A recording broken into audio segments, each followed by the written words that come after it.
Hi everybody, my name is Mike Lawrence. I'm the General Manager here at Tri-State Expedited Service. Today I'm going to be interviewing one of our drivers about her role as a woman in the trucking industry.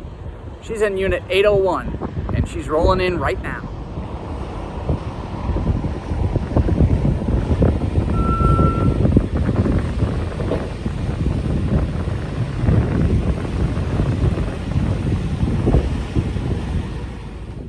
So welcome back everybody. Today I'm sitting here with Lan Giles, pronounced like J, but it's spelled with a G, and she's one of our truckload drivers here at Tri-State Expedited. And so I've just got questions for her because she's a great driver for us. She does a great job, and it's just got to be tough to be a woman in the trucking industry. So how did you get into the trucking industry? Well, for starters, getting into trucking was not something that I planned. Okay, me neither. So I had other plans. Okay. But, so my dad has been driving trucks for about 40 years. Has he? Yes. And so I've kind of seen over the years what he had to endure during trucking and how the rules have changed on the road and how things are different.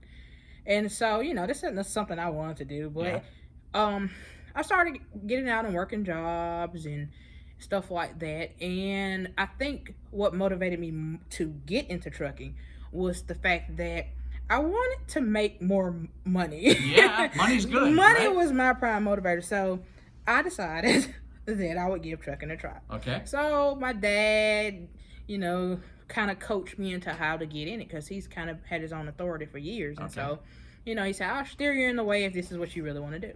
All right, cool. So I kind of went ahead and got all my permits and everything and got my license and everything, and I didn't tell my dad yet. You hadn't told him? No, I hadn't told him yet. So I just came up to him one day and I was like, okay, so I've done all this stuff, because my dad's one of those type of people that if you tell him that you're gonna do trucking, he's gonna give you a whole lot of yada yada yada yada. You have to do this, do this, do this, do this. So he knows it all, doesn't he? All those dads do. Right. So I was like, I don't want to hear all that. I'm just gonna go ahead and do it without telling him. And do it, and then I'll tell him later. So that's what I did. Okay. I did it, and so out of trucking school, of course. Yep. I went to trucking school. Went into Indianapolis, and learning how to drive a truck is definitely challenging, but it's most definitely rewarding. Yeah. But so, learned how to drive a truck, came back, did a little stint while working for Walmart, if you will. Yep. Just kind of delivering groceries and doing their dry goods and frozen and dairy meats and stuff. So, did that for a while. And for a lot of people, that gets by and that's good. Yeah. But, do you want another challenge? Yeah, I kind of wanted to do something different, and I wanted to see around, I wanted to drive the United States. I wanted to travel. Yeah. Because all I was doing at the time was going from Alabama to Georgia, back and forth, and sometimes Tennessee. Right. And so I wanted to do something different. Some people like that. Right. Right, but for some people like yourself, you wanted to see a little bit more of the country, you want to do something a little different. Exactly. Well, expediting will do that for you. It very much will do that for you.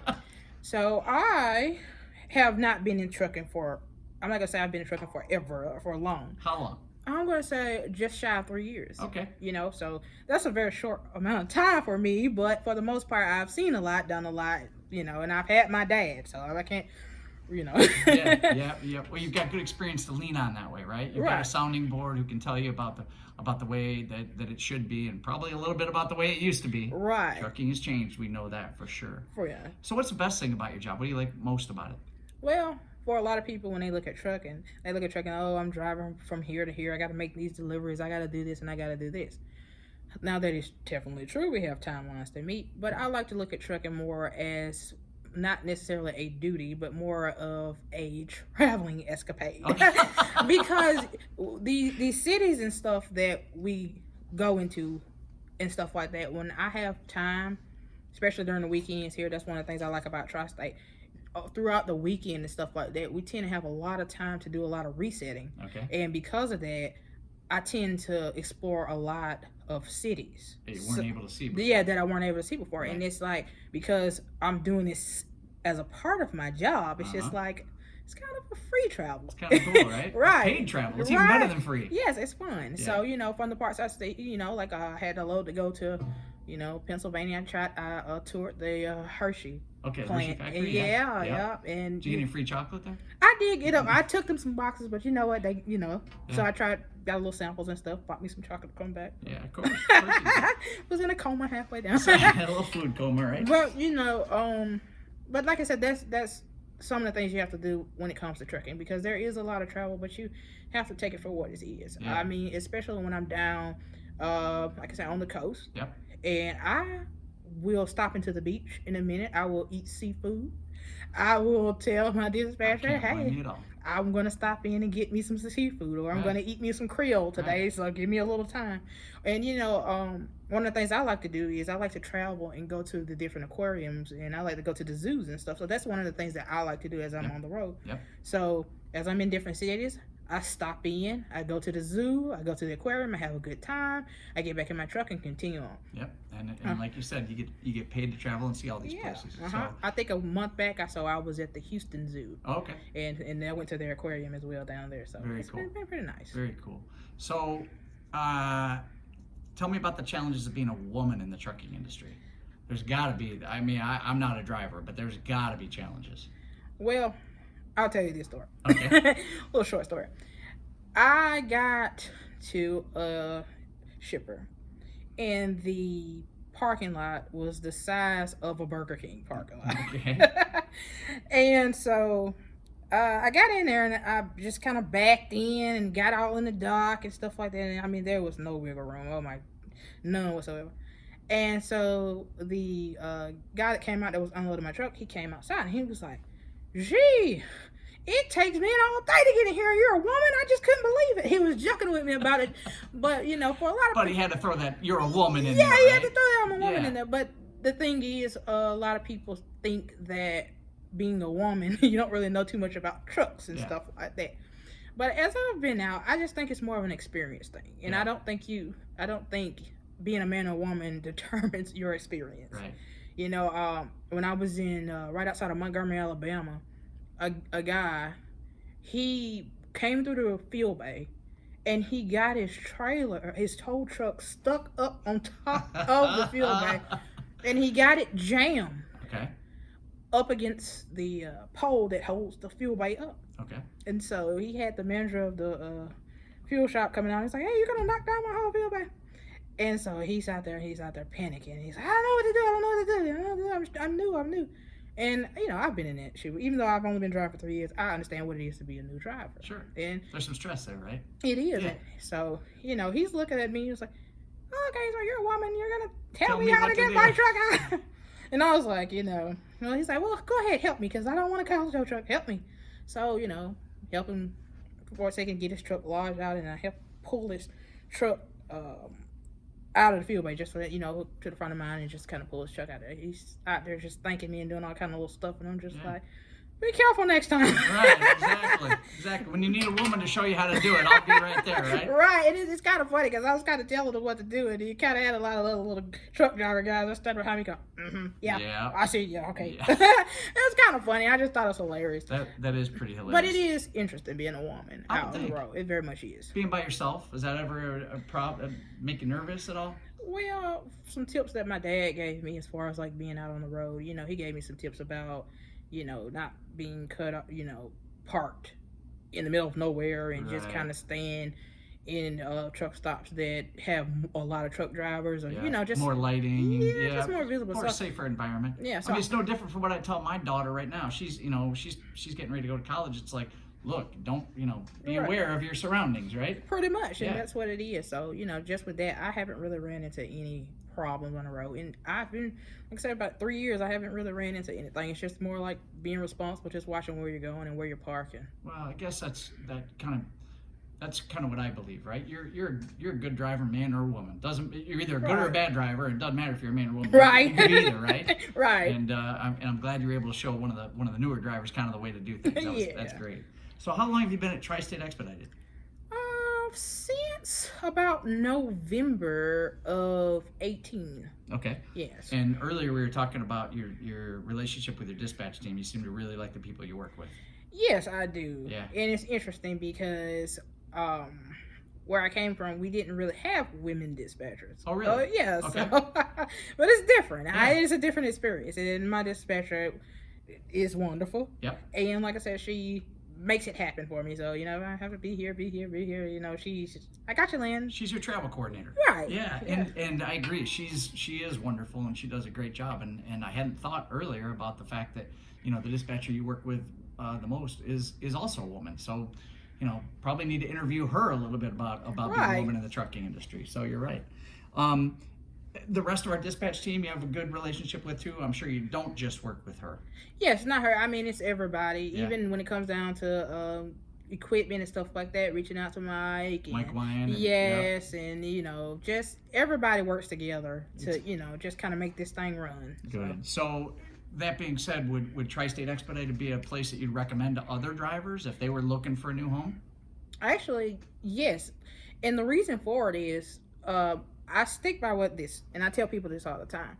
Everyone's always looking for a good trucking company to go with. Mm-hmm. And a lot of people like to go with mainstream companies and stuff. Just the big companies. Yeah. But Tri-State is what I like to say big enough. and it's nice. And it's because here everyone knows you. It's not like you work here. You're not driver number 700, right? Right, you're not driver number 700. My last company I worked, I was like one of I don't know how many. Right. But at the end of the day, there's still people that I have seen out and about that drive for the company I was at, and they say, "Hey, I saw you working there," and I'm like, I don't know you. But it's a big company. Yeah, right? but they saw me somewhere, but I don't know. Yeah. So that just goes to show. But here, I feel like it's small enough, but it's also big enough. Yeah. For everyone to know you, so I like that aspect. I like the way you put it, that we're big enough. It's certainly not a big company, but we're I guess I would say a very comfortable size where we still get to know the drivers by name, and our dispatchers do work as teams, and so that's a good way to put it. Is we're a big enough company. And how is it with how much home life do you get working at Tri-State? It's expediting. I mean, do you get enough home life that you feel there's a pretty good balance there? This is the beauty of my dispatcher. Okay. I'll tell you what. All right, tell me. So she has areas that she knows I like to get home. Like as of right now, I live in Chattanooga. Okay. So getting down near to Georgia, giving me like a load throughout the weekend that drops down in Georgia or anywhere over there. She knows that I can peek into my house for the weekend. Mm-hmm. And so the funny thing is I actually have more home time than it may appear. Yeah. Because as I'm driving around and doing all kind of things, I have time to stop my house. Stop in home, do your laundry, whatever. Yeah, take a break. I have time. That's what we want it to be. And I realize that expediting, home time is very important to drivers, and we recognize that. We have to fit it within the boundaries of our business and make sure that that's working for our customers too. Right. But our goal is always to get people home, and we don't ever want them to completely lose that home life, that balance between their working life and their home life. Right. So I'm glad to hear that Tori gets you home. Most definitely is. Whenever she can. So your business goals. What are your business goals? And I mean, you've been here since November. That's what we're talking 7 months now or something. And what are your goals for the future? Do you want to grow with Tri-State? Is that what you want to do? Yes, and I will say this: Tri-State has been very good to me. Good. Very, very good to me. So, like I said, I don't mind. I don't really look at it as being chores or anything that I have to do. But the thing is, I think that they do very good by me, and I try to do very good by Tri-State.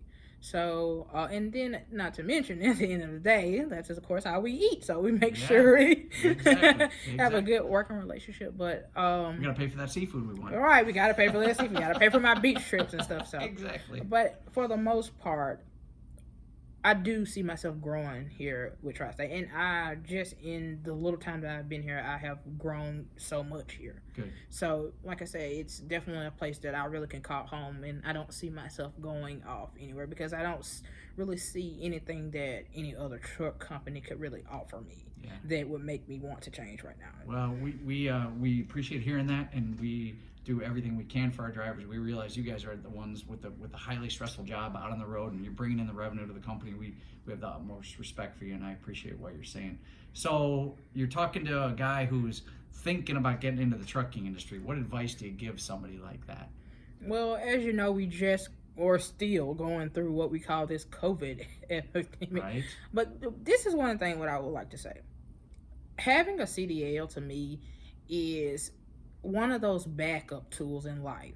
When everything else fails, having a CDL is one of those things that you know is almost a surefly thing. Trucks got to move. Trucks got to move. Yep. Things got to move. And so, during this COVID, This pandemic. during this pandemic we're going through, one of the things I saw was everyone around me, even family, friends, and everyone was just losing jobs and just to the point that they were struggling. Mm-hmm. So when I thought about trucking and I look back to when I was deciding, I don't know if this is something I really want to do, I was very grateful for trucking during that point in time, because at the end of the day, during all that's going on, we had an industry, even though it was seeing a little bit of a tumble, it was still steady, you know? So, well, you know, we said it earlier, trucks got to move. And you know, I've said for years that truck drivers don't get the recognition and the appreciation that they deserve. During the pandemic, we kind of saw that, right? Right. Truck drivers were starting to be appreciated, that people were seeing that, holy moly, these grocery store shelves are emptying now. Thank goodness that the truck drivers are bringing stuff in. So you're right. It's a job that you'll always have some sort of stability with it. Right. And you know, it's funny because I was talking about Dad one day. Yep. And I had a load through the pandemic, and I had a load that was front to back with toilet paper. Yep. Yeah. And I was thinking everybody wanted that, didn't they? And I was thinking to myself, I'm like, you know, we're kind of pretty important here. We transport toilet paper. Exactly. You know, this is the new gold. 6 months ago, nobody cared, right? But now no one cared. But you know, it's just that little thing that matters. You're thinking they're snatching things off shelves and now they gotta stuff it, but you know, we're kind of replenishing it. So we do have an important job. You have a very important job. That's all the questions I have for you. I just can't tell you how much I appreciate you taking the time to come in and meet with me. You're great on camera. If you ever lose your truck driving job, go be a TV personality, because you can pull it off. You're really good, and we sure appreciate you saying all these nice things about Tri-State. But more importantly, we appreciate you being at Tri-State. I appreciate you guys as well. Thanks again. All right, thank you.